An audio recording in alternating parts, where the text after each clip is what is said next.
Bom dia, irmãos. Fico até constrangido com o Sérgio Paulo aqui. Irmão, se tivesse...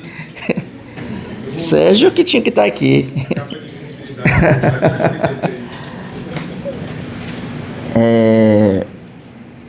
Não foi combinado, mas eu vou falar um pouco de todas as coisas que foram ditas aqui. Cadê Davi?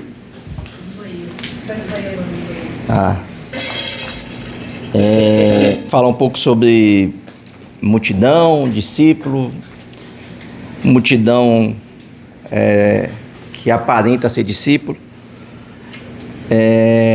Quando Davi chegar, sinaliza, porque eu queria que ele sinalizasse em um determinado trecho da ministração. Moa, quando o Davi chegar, você levanta a mão só para... irmãos, é assustador a capacidade. Davi chegou. Davi, quando eu estiver falando sobre Efésios 4, eu queria que você levantasse a mão, só para me lembrar, que eu quero fazer uma referência ao que você compartilhou. Nós temos hoje uma capacidade de distorção da palavra por parte de um sistema religioso humano, um sistema religioso corrompido, que nos assusta. Uma capacidade de distorcer a palavra, de corromper a palavra, de trazer um ensino, eu poderia dizer equivocado, mas não é bem essa a palavra, porque não é um equívoco, é uma intenção. Porque as pessoas fazem isso em busca de benefícios, né? Seja um benefício financeiro, seja um status social, seja uma posição de controle, seja um desejo de manipulação. Por exemplo, hoje estão ensinando que você pode ser salvo e continuar na prática do pecado. E estão falando isso no púlpito, né? Uma curiosidade, a gente tem uma dificuldade de inventar coisas novas. Na verdade, a gente busca coisas que já foram lançadas. Se você estudar um pouco da história da igreja, tem uma heresia chamada gnosticismo. E a primeira epístola de João foi escrita para combater o gnosticismo. E eles já ensinavam isso. Você pode ser salvo mesmo na prática do pecado. E isso é um erro. Isso é um ensino que vai te conduzir à perdição. Por causa disso, nós conversamos em uma das reuniões que seria interessante rever pontos que são pilares fundamentais da nossa fé. São pontos que a gente não pode perder de vista. Porque quando a gente perde de vista, os nossos olhos podem ser nublados, né? A nossa vista fica nublada. Eu quero chamar a atenção de vocês de um determinado ponto, que é o seguinte. Esse mesmo grupo que diz que as pessoas podem ser salvas, imitando aquela doutrina antiga lá, do primeiro século da igreja, segundo século, se não me falha a memória, o gnosticismo, eles também estão criando uma classe especial de pessoas. Então, o sistema religioso humano, ele trabalha nesses dois princípios: o ensino distorcido, o ensino corrompido e a criação de uma classe superior de pessoas. Tem pessoas mais especiais e pessoas menos especiais. Normalmente a pessoa mais especial é quem está falando, quem está ensinando, quem está à frente, e as outras pessoas, se não estiverem vinculadas, obedecendo cegamente, elas vão perder a bênção que flui através desse grupo de pessoas especiais. O gnosticismo também ensinou isso, tá? Você tinha uma classe especial de pessoas que conseguia ter uma revelação da palavra que o povo comum não tinha.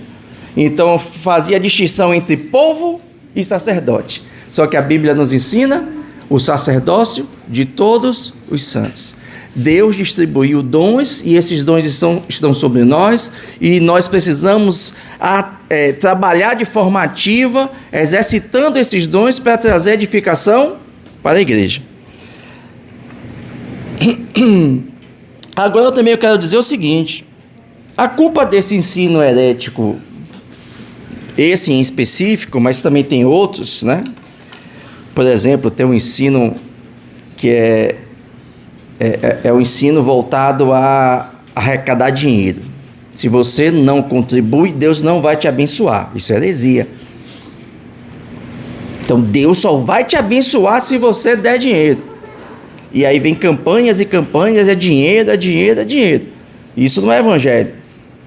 Isso é uma forma de captar recursos financeiros.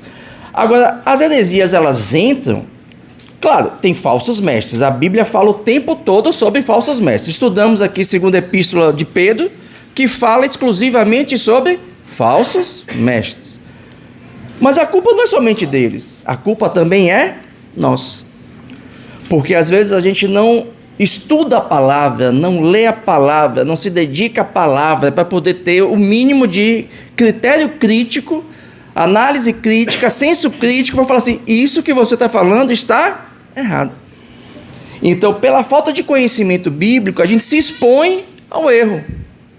Então, temos dois culpados aí, os falsos mestres, que se levantam em busca de benefícios próprios, e nós, que por falta de conhecimento, nós permitimos que esse ensino herético nos absorva, nos envolva. Por isso que nós pensamos, fizemos uma reunião lá no grupo de líderes dos TIEP e falamos, precisamos relembrar aos irmãos pontos sensíveis, pontos importantes, pontos que são fundamentais, porque, por exemplo, a gente recebeu um estudo de Carlos, né, do presbitério, e ele elenca vários pontos importantes que se perderam. Por exemplo, o que é a igreja? Se você deixou passar um conceito mais básico, que é o significado do que é igreja. As pessoas deixaram de entender a igreja como pessoas e começaram a entender igrejas como templo. Se eu me perdi num conceito tão básico, é o início de todos os outros conceitos, você acha que eu não posso me perder nos conceitos mais complexos? Então eu preciso sempre relembrar os pontos fundamentais da nossa fé. Eu quero lembrar para vocês, porque às vezes a gente se depara com esse mundo perdido, esse mundo corrompido, é assassinato, é dor, é morte, é doença, e a gente fala, por que Deus fez assim? Mas eu quero lembrar para vocês, Deus não fez assim. O mundo que Ele criou era um mundo perfeito, onde não tinha dor, não tinha tristeza, não tinha decepção, não tinha sofrimento, não tinha problemas de saúde, não tinha morte, não tinha degradação. O mundo que Ele criou era perfeito e fundamentado na justiça. Aí você pode perguntar, e por que chegamos nessa situação? Nós chegamos nessa situação porque o ser humano permitiu que o diabo semeasse rebelião no nosso coração. Ah, mas isso aconteceu lá com Adão. Isso acontece até os dias de hoje. O trabalho do diabo continua a ser o mesmo. Semear a rebelião. E eu quero abordar de uma forma mais prática sobre essas coisas, mas antes disso, com certeza, você pode fazer algumas perguntas assim. Alex, por que Deus permitiu que o diabo fizesse isso? Porque servir a Deus é uma questão de decisão. Seja anjo, seja ser humano, a gente serve a Deus por uma decisão nossa. Você escolhe escolher servir a Deus. Você decide servir a Deus. Você pode ter discipulador, você pode ter pastor ensinando aqui todos os dias, você pode ter estudo bíblico em casa, você pode ter acesso à informação, mas a decisão é sua. Você pode estar cercado de pessoas que são pessoas que vão te conduzir ao ensino do Evangelho, mas no final das contas é você que deve escolher servir ao Senhor. Então, servir a Deus é um processo de decisão. Às vezes as pessoas escolhem não servir. Então, às vezes, as pessoas começam caminhando no Evangelho, mas em um determinado momento da sua vida, ela pode dizer assim: eu não quero mais servir a Deus. Então, isso aconteceu também com anjos. Eu quero ler um texto.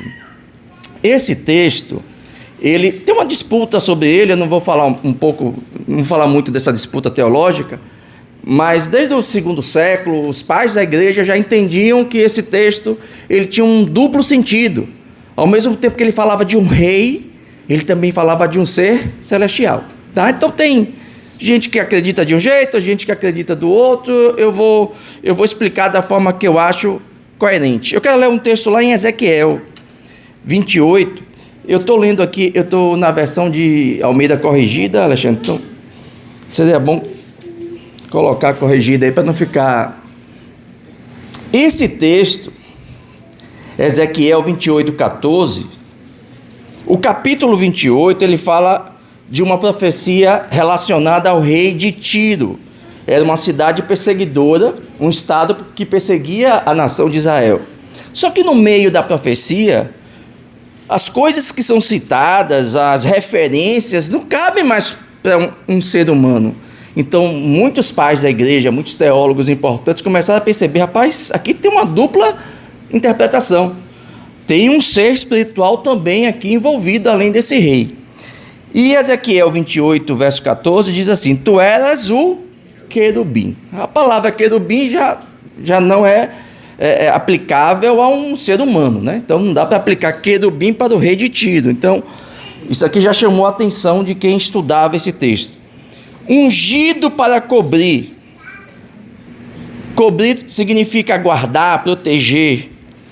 E te estabeleci no monte santo de Deus estavas. E te estabeleci. No monte santo de Deus estavas.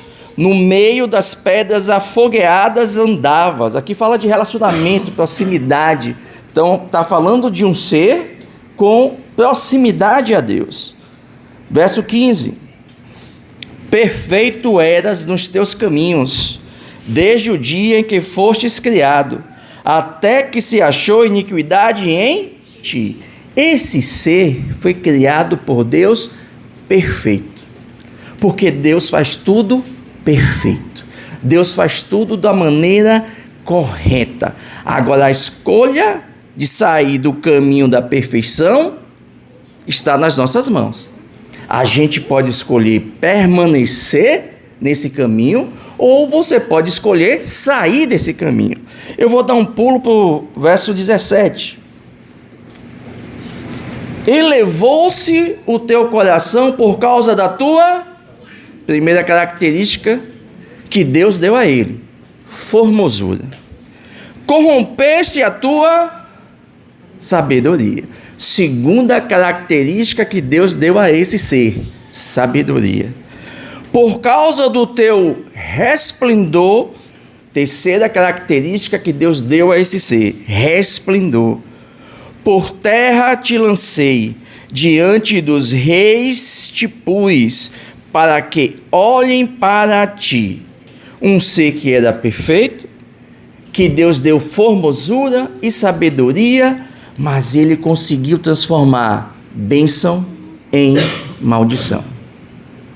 Às vezes nós nos comportamos dessa forma.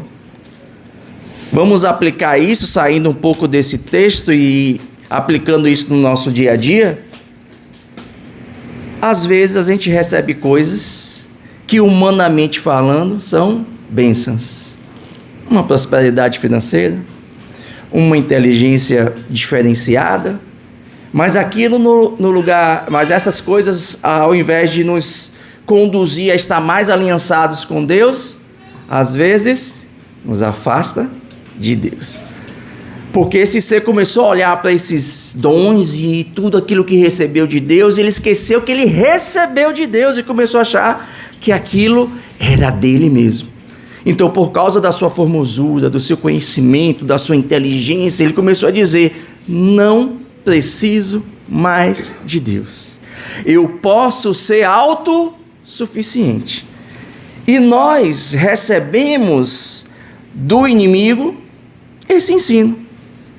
Às vezes, por causa de certas capacitações que nós temos, certos atributos, certos dons, certas coisas materiais, nós olhamos para nós e dizemos: não preciso mais de Deus. Eu posso conduzir a minha vida segundo os meus critérios, segundo aquilo que eu vou estabelecer como certo e como errado. Porque o diabo fez isso. Deus já tinha dito o que era certo e o que era errado. E aí o diabo disse: eu agora vou mudar as leis. Eu vou estabelecer o que é certo, eu vou estabelecer o que é errado, e quem vai conduzir a minha vida serei eu. Então, o que o diabo fez consigo, ele ensinou para o ser humano. Então, o ser humano recebeu do diabo a mesma coisa.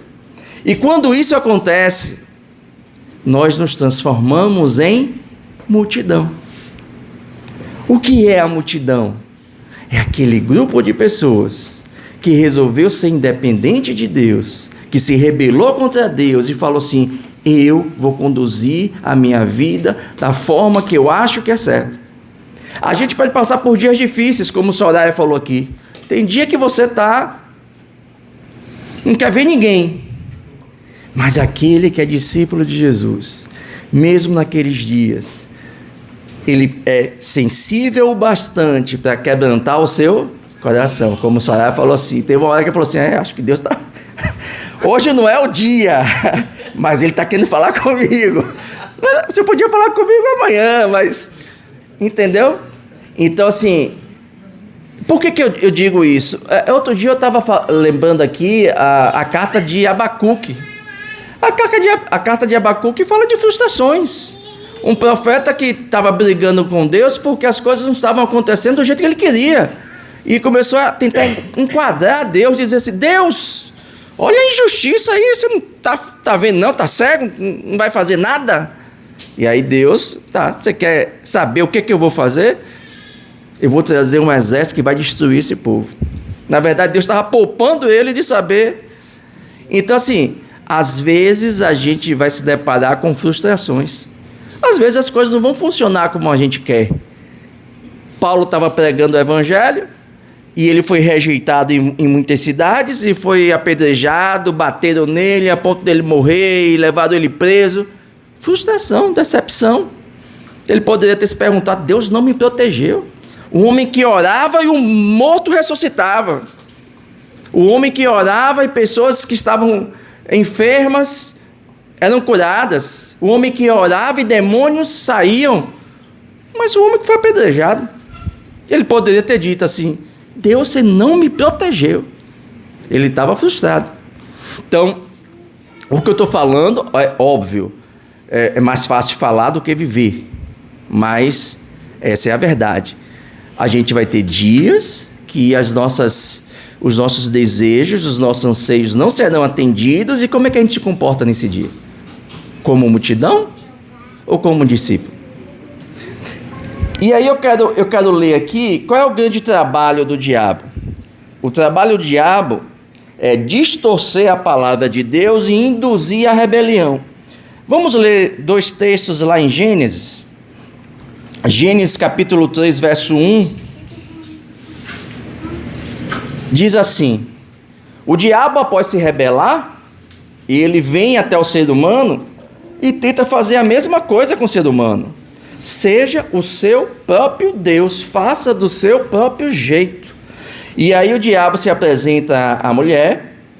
Versículo 1 diz assim, capítulo 3, verso 1. Ora, a serpente, a mais astuta de todos os animais do campo que o Senhor Deus tinha feito, e esta disse à mulher. Depois eu vou explicar por que ele foi em direção à mulher e não em direção ao homem. E esta disse à mulher: é assim que Deus disse. Olha o que o diabo está dizendo: não comereis de toda a árvore do jardim? Foi isso que Deus disse? Deus disse que eles poderiam comer de toda a árvore do jardim? Então nós estamos diante de uma tentativa de distorcer a palavra. Quando você pensa num sistema religioso humano, que eu fiz referência no início, o que o sistema religioso humano vai fazer? Distorcer a palavra. Só para fazer, eu vou voltar para Gênesis, vai para 2 Pedro capítulo 2. Só para relembrar, nós já vimos isso, mas não custa nada relembrar. A referência anterior está falando dos profetas, tá? Do Antigo Testamento. Profeta, Antigo Testamento. Aí vem o capítulo 2. E também houve entre o povo falsos profetas. Aí ele está fazendo referência ao Antigo Testamento, nação de Israel, tá? Então o que ele está dizendo? Você já conhece a história. Houve falsos profetas entre nós, entre a nação de Israel. Como entre vós, aqui agora já mudou a referência, eu não estou mais falando lá do Antigo Testamento. Quem são esses vós? Quem é esse povo? Igreja, agora ele está falando para a igreja. Como entre vós, estou fazendo uma comparação, uma analogia, né? Como entre vós haverá também, então esse também está dizendo, assim como houve lá, vai ocorrer aqui. Como entre vós haverá também falsos doutores, que introduzirão encobertamente, ou seja, de forma disfarçada, dissimulada, não está aparente, só vai ficar aparente para quem conhece a palavra. Se eu desconheço a palavra, eu vou receber esse ensino como se fosse um ensino verdadeiro. Por isso que nós falamos e repetimos, precisamos conhecer a palavra. A palavra nos foi dada como forma de segurança, guardar a nossa vida, guardar os nossos pés. Não podemos desprezar o estudo da palavra, porque na palavra nós vimos aqui Davi, um jovem, lendo a Bíblia e Deus falando abundantemente com ele. Então Deus vai falar do mais velho ao mais jovem, aquele que se expor à palavra e o relacionamento com Deus, Deus vai falar com você. E aí ele continua, que introduzirão completamente heresias de perdição e negarão o Senhor. Eu estou falando aqui de um sistema religioso, não estou falando do mundo, não. Isso aqui não é o mundo, ó. Os falsos doutores não está no mundo, não. É um sistema religioso corrompido que vai enganar as pessoas e vai conduzir as pessoas à perdição. Negarão o Senhor, ou seja, você vai ter um sistema religioso que aparentemente Deus está ali, entre aspas, e Deus não está ali. Vou falar novamente, igreja de Laodiceia, eis que estou à porta e bato. Onde é que Jesus estava? Lá de fora, mas era um sistema religioso funcionando, que dizia de si mesma, tenho falta de nada, sou rica, poderosa. Então isso vai acontecer, na verdade já está acontecendo. Como é que eu me guardo disso? Palavra, conhecendo a palavra. Negarão o Senhor que os resgatou, trazendo sobre si mesmo repentina perdição. Voltando lá para Gênesis, primeira característica do diabo, distorção da palavra. Gênesis 3:1, quando ele fala, não comereis de toda a árvore do jardim, ele está dizendo, você não tem restrição nenhuma. Nós temos restrição sim. Quem disse que você é livre? Quando eu creio em Jesus, sou livre. Não é isso que Paulo fala, não. Ou você é escravo do pecado, ou você é escravo da justiça. Quando ele fala servo da justiça, Romanos, é escravo da justiça. Nós não somos livres, porque nós temos restrições. E as nossas restrições estão onde? Na palavra. Dila comentou aqui sobre receber sinais. Posso ou não posso? A palavra já te diz isso. Devo ou não devo? A palavra já te diz isso. Então, quando você se submete à palavra, você aprende que você tem restrições. Por exemplo, a gente fala muito sobre o sacerdócio de todos os santos. Por quê? Porque você tem obrigação. Nós temos obrigações. Quem deve conduzir e fazer as coisas aqui é Carlos, Sérgio, Alexandre, Romildo, Alexandre. Todos nós temos um nível de participação. Agora, claro, É como eu falei no início. Deus poderia nos pegar pelo cabelo e falar, faça. Às vezes ele até faz isso, né? Mas não é o normal. Nós escolhemos servir. Você vai ser ensinado, mas o posicionamento é seu. Ninguém pode obrigar você a se posicionar. É você que escolhe se posicionar, ou escolhe não se posicionar. Versículo 4. Então a serpente disse à mulher: certamente não morrereis. Deus tinha dito que se comesse, iria o quê? Adão recuou. Ficou só observando. A mulher estava sendo tentada. A mulher começou a receber aquela tentação, olhar para aquela árvore e como algo que poderia dar conhecimento, algo que começou a gerar tentação e desejo, e ela queria aquele fruto e tentou convencer o seu marido ficou balançado, mas ele recuou. Por quê? Porque ele lembrou, Deus falou que se comesse iria morrer. E quem foi que mordeu o fruto? Eva. Por que Adão ficou esperando? Para ver se ela iria morrer. E ela morreu? Não morreu naquele momento, né? Fisicamente não. Ela não morreu. Então Adão, que estava lá, se omitiu do seu papel, da sua função de líder, para ver o que ia dar. Será que Deus realmente está me enganando? Será que Deus realmente está impedindo que eu tenha acesso a um conhecimento superior? Será que Deus é mau? Vamos ver, se ela morrer, então Deus está certo. Se ela não morrer, então a serpente está certa. E às vezes a gente leva a nossa vida assim. Vou praticando coisas que eu sei que são coisas erradas, mas eu não morro de imediato. Mas o que eu não estou percebendo é que eu estou morrendo aos poucos. Eu estou perdendo o brilho aos poucos. E no dia que eu desperto, e no dia que eu acordo, eu estou morto. Espiritualmente morto. Então, às vezes, pela repreensão de Deus, a punição de Deus não acontecer no exato momento em que eu erro, eu acho que isso é uma autorização para continuar no erro. Por isso que a gente tem muita multidão que está vestida de discípulo, porque ele está errando, e a punição não vem no exato momento, então ele acha que isso é uma autorização para continuar no erro. Eu vou abrir aqui um parênteses. Por que a serpente iniciou a tentação com Eva, não com seu esposo? A minha forma de pensar, tá? O diabo, ele semeia confusão. O que o diabo quer é semear confusão, engano, tá? Dúvida. Ao lidar com Eva, ele estava incentivando uma troca de papéis. O que era líder deixou de executar o seu papel de líder e executou um papel de auxiliar. O que era auxiliar assumiu um papel de liderança.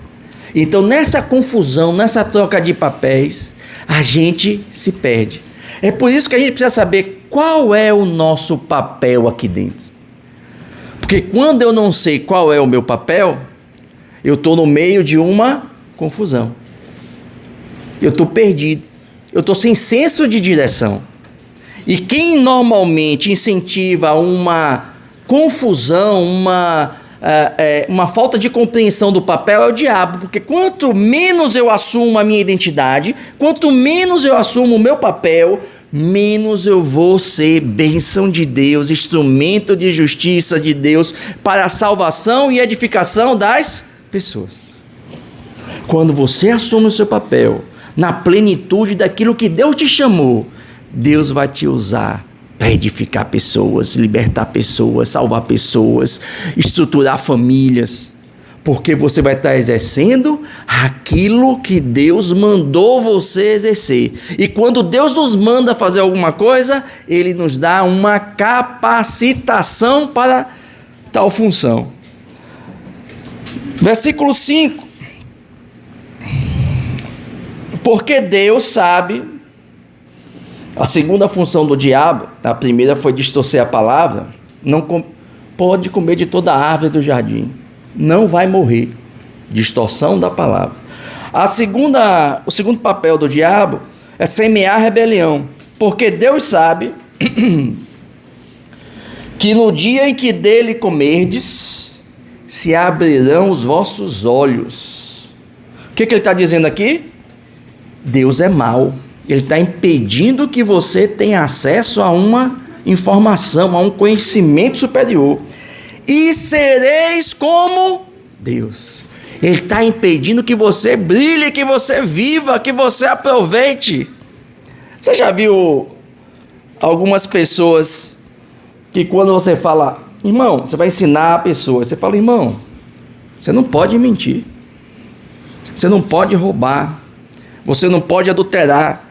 E às vezes algumas pessoas falam assim, eu não posso, como eu não posso? É como se eu estivesse dizendo para aquela pessoa, você vai perder o melhor da vida, você vai perder as benesses da vida.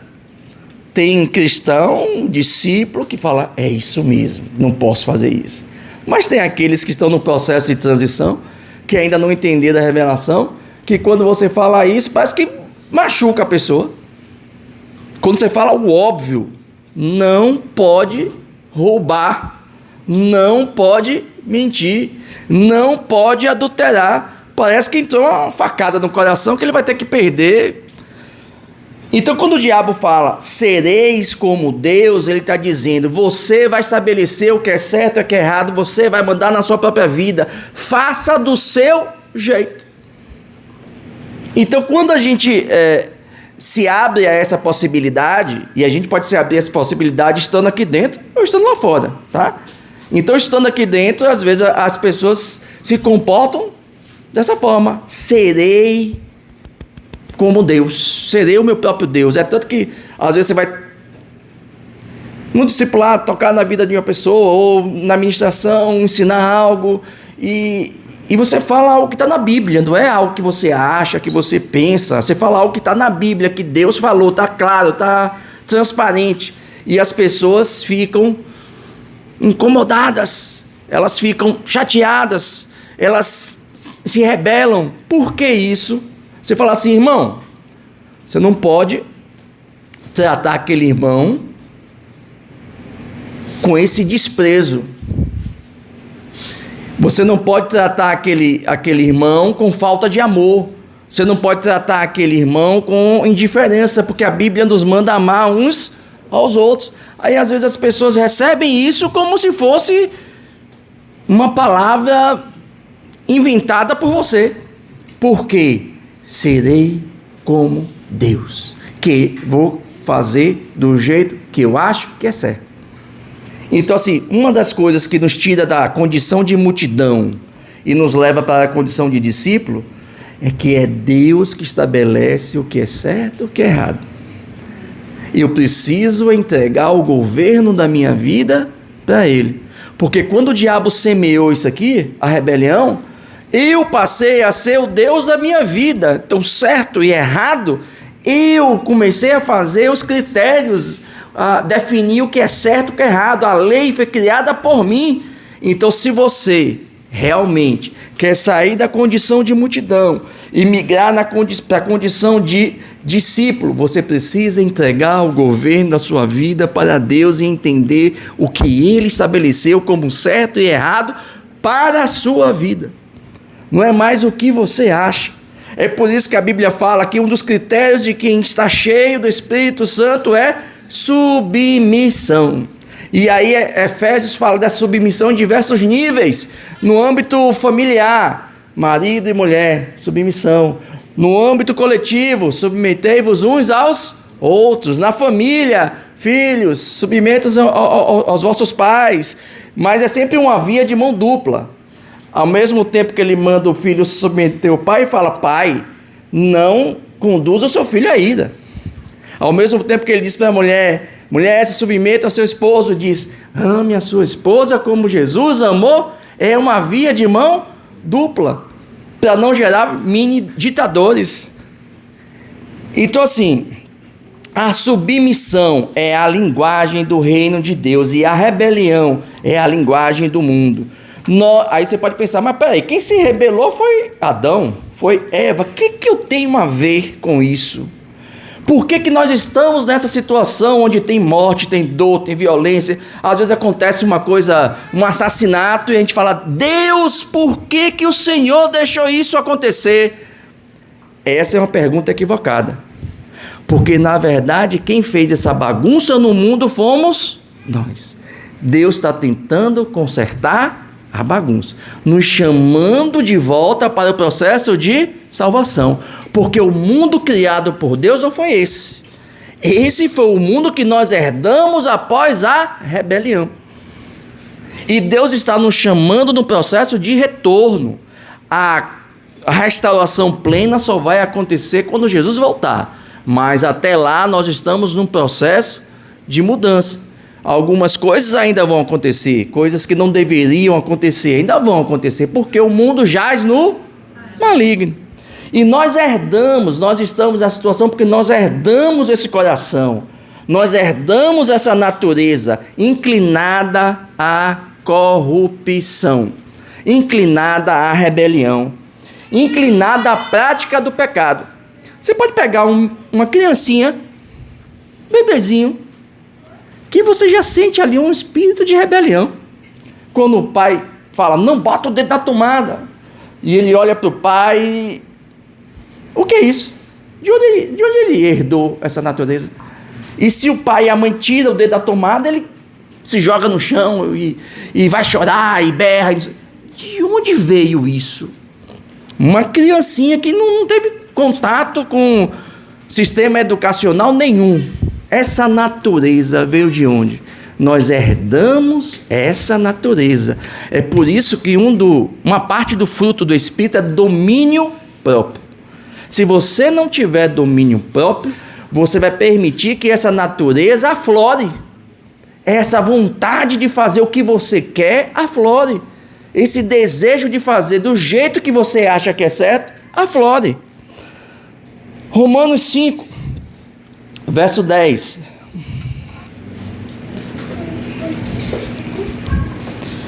Porque se nós, sendo inimigos, ou seja, nós já nascemos inimigos, porque nós herdamos a natureza corrompida, a natureza que se inclina para o pecado. Porque se nós, sendo inimigos, fomos reconciliados, então é o processo de retorno, temos que retornar para o Pai. Nesse processo de retorno, existem coisas que nós precisamos fazer, coisas que nós precisamos abandonar, coisas que a gente não fazia, que a gente precisa começar a fazer. Porque se a gente não entra nesse processo de retorno, eu vou continuar aqui. E que região é essa aqui? Multidão. Você quer deixar de ser multidão? Você quer se transformar em discípulo? E existe um caminho. E nesse caminho você vai pegar sacolas e colocar no ombro, jugo e colocar no ombro, e outra você vai tirar. E esse processo aqui nos ajuda uns aos outros. É por isso que a igreja não é a igreja de uma pessoa só, não é a igreja isolada. Por quê? Porque nós não temos a revelação plena, precisamos uns dos outros. Então, tenho certeza que em todas as palavras que foram ministradas aqui hoje, alguém foi abençoado. Um foi abençoado com a palavra de Mariana, outro foi abençoado com a palavra de Soraya, de Dila, de Davi. Por quê? Porque Deus fala de forma específica com cada um. Então você nunca vai ter uma pessoa que vai ter toda a bênção em si mesma. Precisamos do coletivo, precisamos do corpo. E esse corpo nos ensina como a gente largar essas mochilas pesadas ao longo desse processo de retorno. E aí ele fala: reconciliados com Deus pela morte de seu filho, muito mais, tendo sido já reconciliados, seremos salvos pela sua vinda. Versículo 12. Portanto, como por um homem, observe que não foi por uma mulher, por um homem, porque aquele que tinha o papel, a função de liderança, Deus estabeleceu como liderança. E já falamos aqui, a liderança do homem não é porque ele é melhor, porque Deus escolheu uma organização e colocou o homem. Carlos já falou isso, nós já falamos isso. Portanto, como por um homem entrou o pecado do mundo, e pelo pecado a morte, estamos condenados, inimigos e mortos. Precisamos desse processo de retorno. Assim também a morte passou a todos os homens, por isso que todos pecaram. Você vai se batizar hoje, né? Por que você precisa se batizar? Para fazer esse processo de retorno, para deixar de ser inimiga de Deus e trilhar nesse processo de reconciliação para o reino de Deus. Amém. Que o Senhor te dê graça, e já colocou um casal aí que vai te orientar de forma intensa nesse processo. A semente do diabo, recapitulando, relembrando, né? A semente do diabo que ele nos passou, ele nos ensinou, ela tem dois aspectos, né? Distorção da palavra, quando diz, não tem consequência para os seus atos, faça o que desejar, faça o que te completa, faça o que te deixa feliz. Às vezes, tem coisas do mundo, se as coisas do mundo não trouxessem nenhum grau de felicidade, ninguém ia praticar. Percebe? Por que a gente, às vezes, cai nessa tentação e pratica coisas do mundo? Porque elas trazem um certo nível de felicidade, mesmo que momentânea, pontual, e depois a gente fica frustrado, né? Então, assim, nós precisamos entender aquilo que nos afasta de Deus, porque quando a gente começa a entender e se posicionar como discípulo, a gente vai olhar para a tentação e vai deixar de falar assim, eu não posso. Porque quando você fala eu não posso, o que está por trás? Eu quero, mas eu não posso. Quando você começa a desfrutar de relacionamento, intimidade com Deus, oração, Bíblia, e a presença de Deus começa a se tornar muito especial para você, e você não quer perder aquela presença, você deixa de falar eu não posso para falar eu não quero. Às vezes a gente está no nível do eu não posso, ok, mas você precisa sair desse nível para eu não quero. E como é que a gente faz esse nível? Não é um processo de meditação, não está em nós, está no nosso nível de relacionamento com Deus. Quanto maior esse nível de relacionamento com Deus, mais você vai ter força para dizer não para as tentações.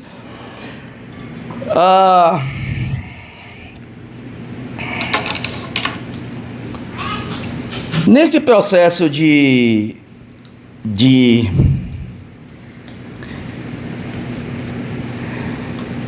distorção da palavra e renúncia, o ser humano renunciou ao governo de Deus. O ser humano disse assim, e eu vou fazer do meu próprio jeito. E qual foi a consequência disso aí? A situação atual a qual nós estamos vendo, né? Morte, doença, dor, decepção, sentimento, infortúnio. Então, quando as coisas ruins acontecerem, a gente não deve mais perguntar por que Deus deixou isso acontecer. Deus não deixou isso acontecer. Nós escolhemos nos afastar de Deus. E até hoje as pessoas escolhem estar afastadas de Deus. Quantas pessoas você conhece que você já tentou ministrar o evangelho, ensinar para essas pessoas e elas dizem, eu não quero. Então as pessoas continuam optando por andar de forma afastada de Deus. Então assim, as consequências do que nós vivemos hoje não é porque Deus deixou isso acontecer, foi porque nós escolhemos esse mundo. E a misericórdia de Deus se revela como? A misericórdia de Deus se revela quando Cristo vem, morre em nosso lugar, para que a gente possa consertar as coisas que estão erradas. Então o processo de salvação é um processo de retorno à obediência. É um processo de retorno a entregar o governo da nossa vida a Deus. É um processo onde a gente disse para o Senhor: eu era independente, eu mandava na minha vida, eu fazia do jeito que eu achava certo, mas agora eu me rendo à sua vontade. Por exemplo, quando eu me converti, eu estava noivo de Dila. Aí fui conversar com quem? Conversando com essa pessoa alta aí, ele falou: ela é convertida? Não, ela é espírita. Aí ele: tem que acabar o noivado. Era uma palavra que eu queria ouvir? Era uma palavra que humanamente seria aceitável? Não, essa palavra só faz sentido no reino de Deus. Essa palavra não faz sentido para a multidão. Então tem palavra que não faz sentido para a multidão. Só vai fazer sentido se você estiver no reino de Deus. E aí eu me submeti, porque o Espírito que Deus nos dá nos sensibiliza para que a gente possa entender essa palavra que o mundo não entende, que o mundo não compreende, e a gente possa dizer sim.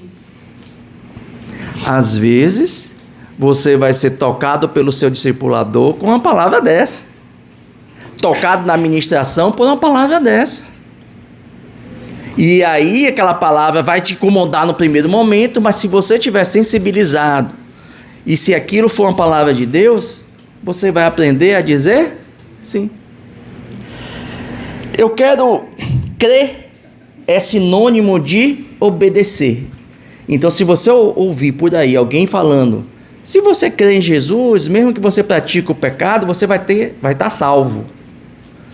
Heresia, falso. Crer é sinônimo de obedecer. Não tem como você crer e não obedecer.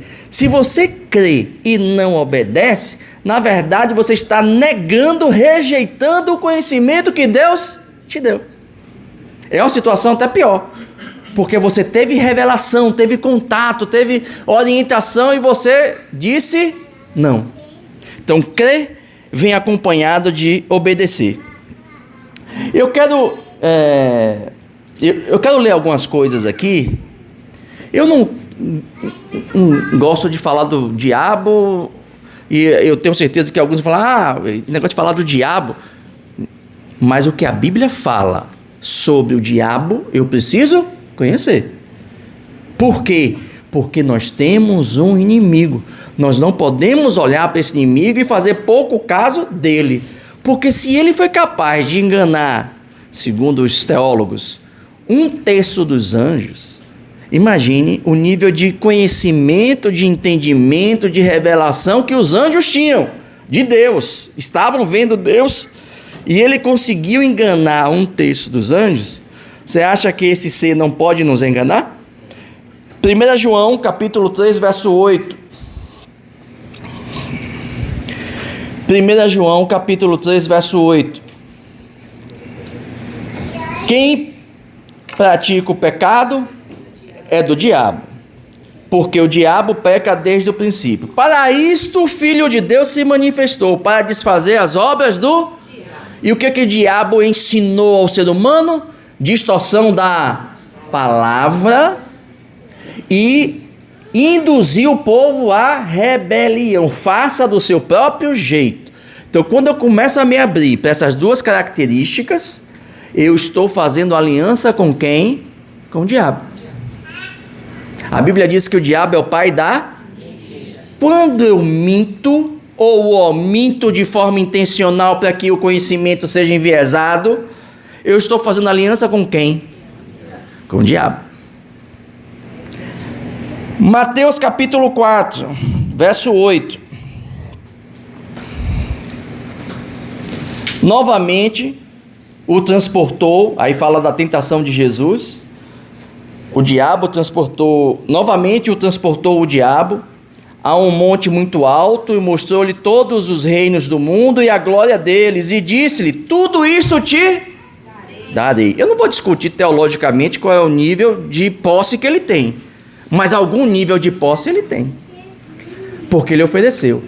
Você veio, Jesus, para pegar esse povo e arrebanhar esse povo. Eu te dou. Você quer? Eu te dou o governo do mundo.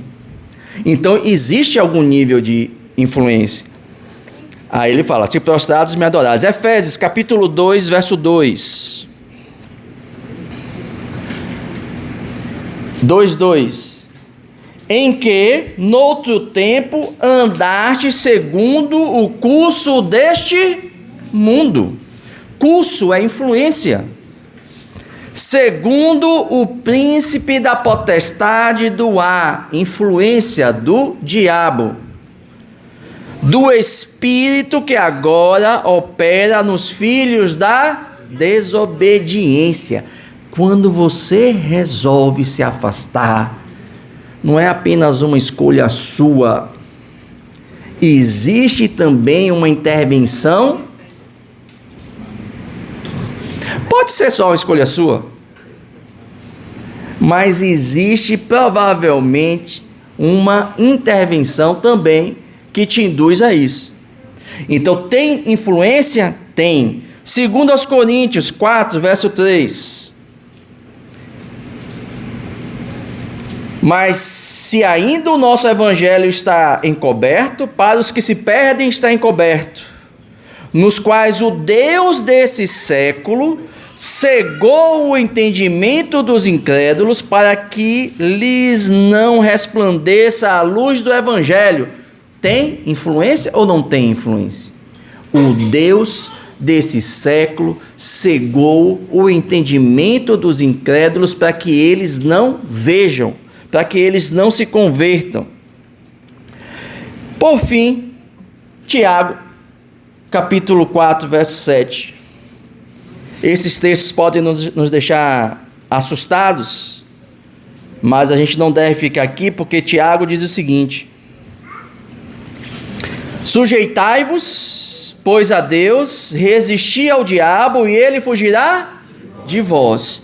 Então, enquanto eu sou multidão, eu estou sob essa influência. Se eu resolvo fazer o caminho de volta, largando o que é errado e pegando o que é certo, nesse processo de redenção, reconciliação, eu vou me submeter a Deus, porque antes eu era insubmisso, independente, rebelde, porque aprendi assim do diabo, a ser rebelde. Mas quando eu resolvo entregar a minha vida para o Senhor, eu estou sujeito a Ele. E sujeito a Deus, cheio do Espírito, eu posso dizer para o diabo: basta. Não. Aqui não.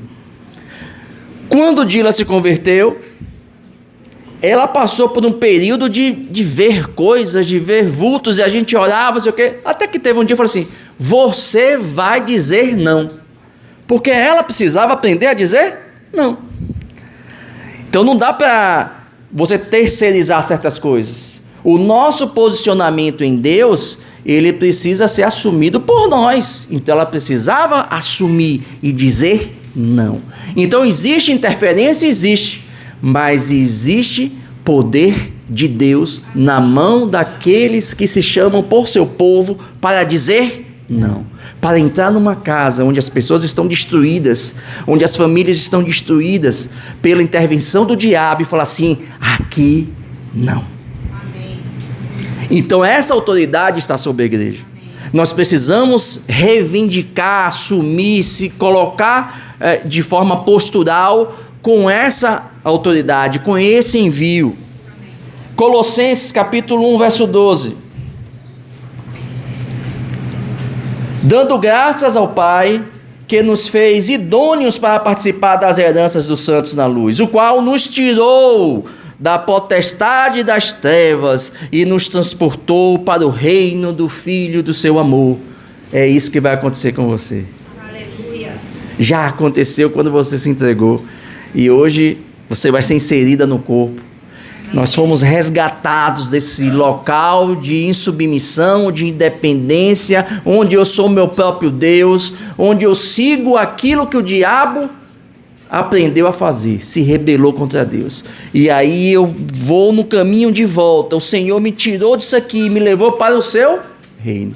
E eu preciso permanecer lá. Quando Jesus começou a pregar o evangelho, a primeira mensagem dele foi: Arrependei-vos, mude a sua maneira de pensar. Estava nesse mundo como multidão, vivendo sob a orientação do diabo, mas agora eu tenho uma nova forma de pensar.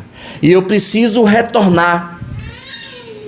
Nesse retorno tem coisas que eu preciso deixar de fazer e tem coisas que eu preciso fazer. Davi estava falando aqui sobre... Eu só vou ler alguns textos aqui rapidinho, estou encerrando. Davi falou sobre Jonas, né? Profeta de Deus, mas que escolheu fugir de Deus, mas que escolheu não obedecer, mas que escolheu governar a sua própria vida. Enquanto aqueles buscavam os seus deuses, ele não tinha quem buscar. Se ele estava fugindo de Deus, para quem ele iria orar? Para aquele ao qual ele estava fugindo? O que restava para Jonas? Dormir.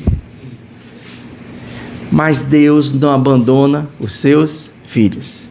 Teve um profeta que diante das dificuldades, porque o ministério dele foi muito difícil, o profeta Jeremias, o chamado dele foi trazer condenação, falar, a cidade vai ser destruída. E ele era desprezado, apanhava, era preso, era humilhado, era rejeitado, porque ninguém queria ouvir aquela palavra. Teve um dia que Jeremias surtou e falou para Deus, tu és para mim como um ribeiro sem água. Para que serve um rio seco? E Deus chamou ele ao processo de retorno. Então Deus, como um bom pai, não nos deixa morrer nos dias difíceis. Ele sempre vai nos chamar para o retorno. Mas eu preciso decidir retornar. Como o filho pródigo. O filho pródigo falou assim, mesmo que ainda nesse processo de decisão ele não estava totalmente, ele não estava entendendo, ele falou assim, rapaz, a vida que eu estou vivendo aqui está pior do que dos empregados do meu pai, eu vou voltar. A gente precisa escolher voltar. A decisão de retornar e se posicionar é nossa. Os dons e o chamado de Deus são sem arrependimento. Quando Deus te chama, quando Deus te comissiona, Deus vai honrar. Agora você precisa decidir se posicionar. E eu vou ler só alguns versículos, Efésios capítulo 4, 17, que tem a ver com esse Jonas que estava dormindo. Quando eu resolvo deixar de dormir, eu preciso me posicionar, deixar de fazer coisas e passar a fazer outras coisas. E aí Paulo, na verdade eu não vou ler todos os versículos, aí vai ficar como atividade. Paulo começa a dizer, Efésios capítulo 4, verso 17, e digo isto e testifico no Senhor, para que não andeis. Você foi chamado para uma nova vida, saiu da condição de multidão, saiu do império das trevas, foi transportado, você tem uma outra maneira de ser, uma outra maneira de pensar, você tem que se comportar de outra forma, você não pode mais se comportar como o mundo, porque se você se comporta como o mundo, você está absorvendo novamente aquilo que o diabo semeou. Não andeis mais como andam também os gentios. Quem te influencia? Quem é que você escuta? Quem toca o seu coração? Porque quando eu ando segundo o mundo, é porque tem alguma coisa lá no mundo que me encanta. Eu olhei e falei, eu quero ser assim. Eu desejo ser assim. A última vez que eu estive aqui, que eu falei sobre Isaías, aí eu falei do rei Acais, que fechou a porta do templo e falou assim, nós queremos ter os deuses que as outras nações têm. Quais deuses você quer? Ou você quer o Senhor? Então assim, a gente precisa se posicionar, não andeis mais como os gentios. E aí ele fala, na vaidade da sua mente. Nessa época de rede social, o que tem de gente que acha que tem algo a falar e o que tem de gente disposta a ouvir, vaidade da sua mente. Fala, e são coisas sem edificação, sem vida, que servem para o mundo, que edificam o mundo, que trazem alegria para o mundo, mas para aquele que conhece a Deus, essas coisas não valem nada. Verso 18, entenebrecidos, ou seja, obscurecidos, em trevas, no entendimento. Ou seja, são pessoas que acham que têm um conhecimento, que têm uma informação, mas eles estão em trevas, separados da vida de Deus pela ignorância que neles há, pela dureza do seu. De que fonte você vai beber? Porque o mundo está oferecendo várias fontes. Mas se você resolveu ser servo de Deus, você precisa escolher as fontes que você vai beber. Porque existem muitas fontes rotas, águas amargas, águas sujas, que quem escuta na primeira...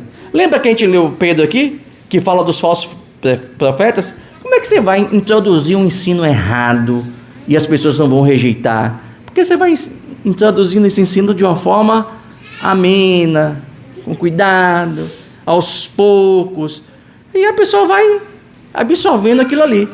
Então, se um falso profeta, a Bíblia diz, ali é profecia, ó, vai existir entre nós falsos profetas que vão fazer isso, isso e isso. Então, vai acontecer. E como é que você ensina algo errado para um povo que diz que confessa a Deus? Porque você vai ensinar com jeitinho. Então, a mesma coisa.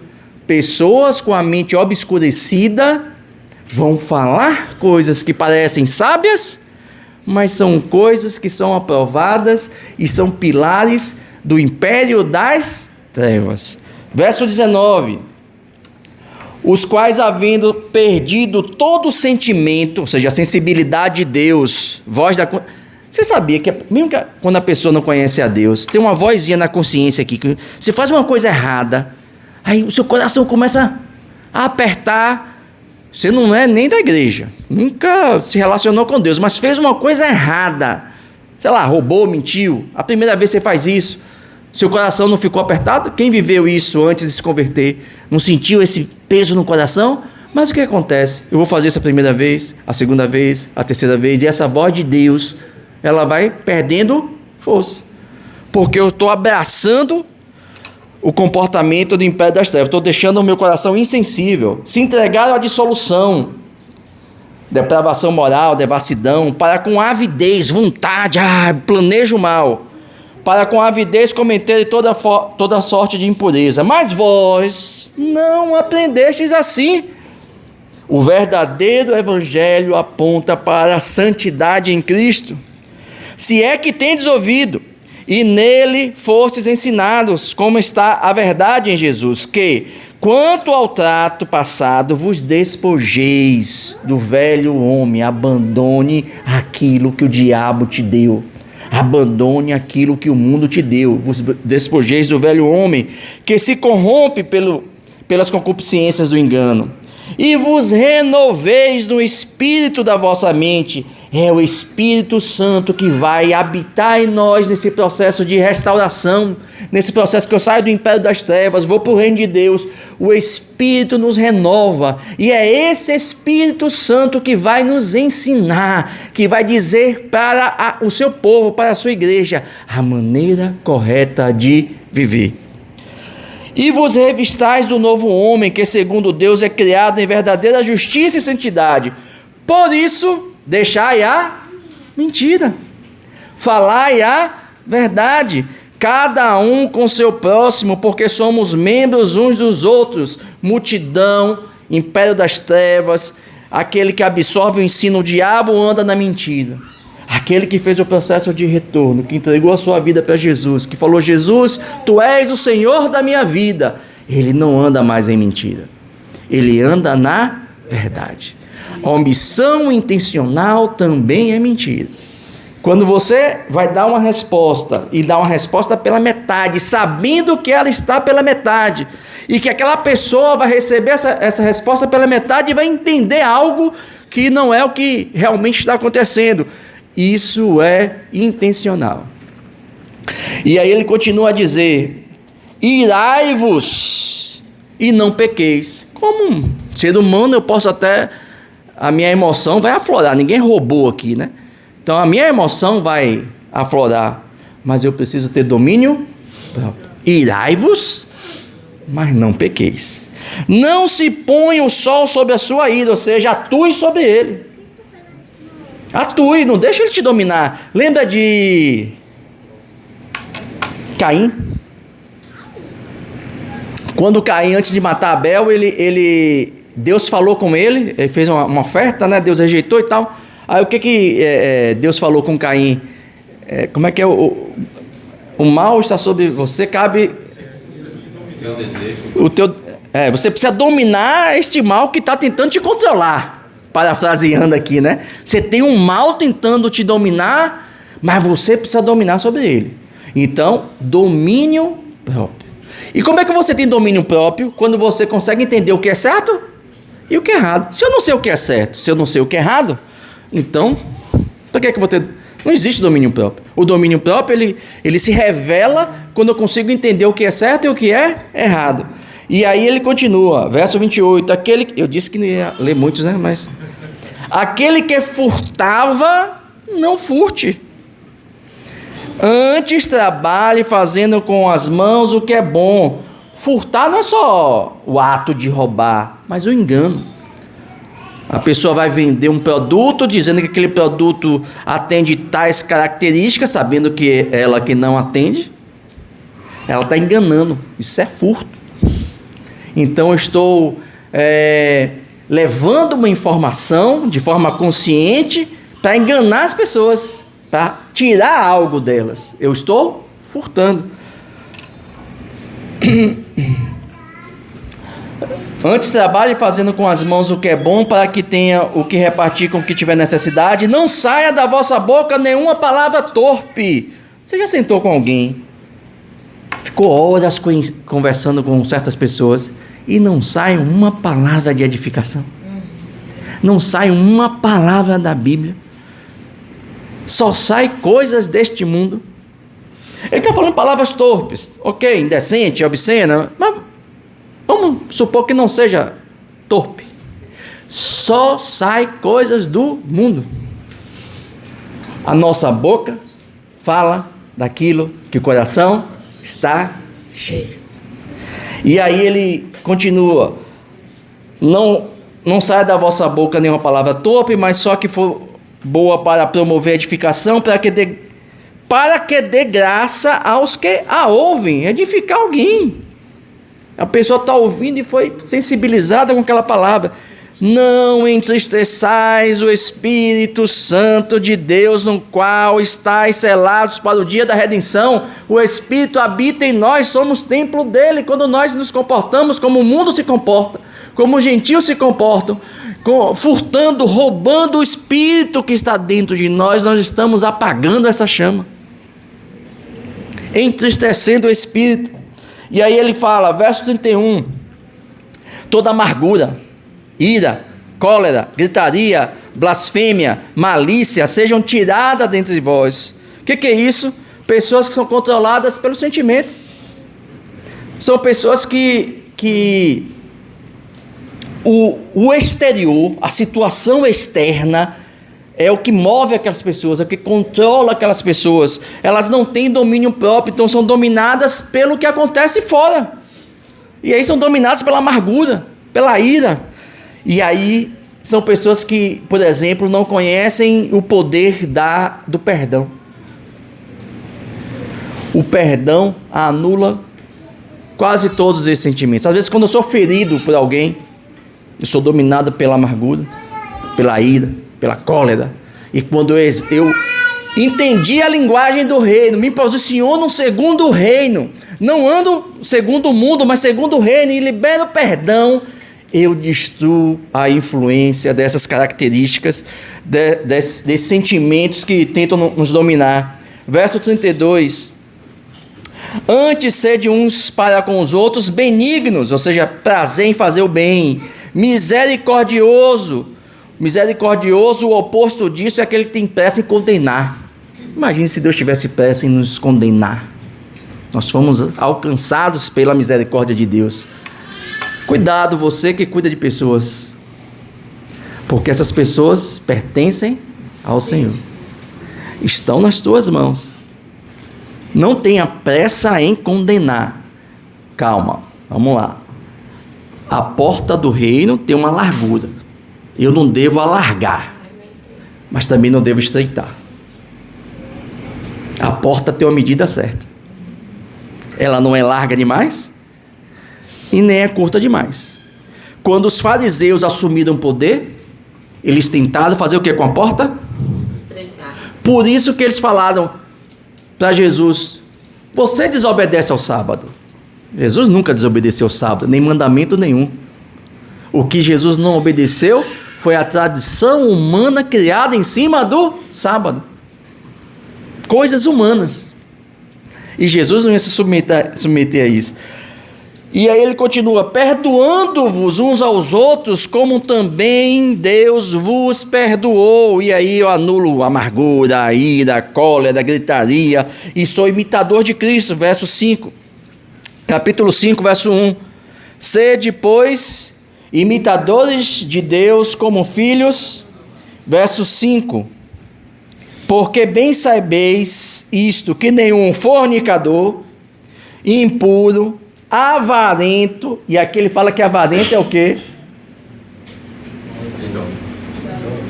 Quando a pessoa vive em função de ter, o que a Bíblia está dizendo? Isso é idolatria.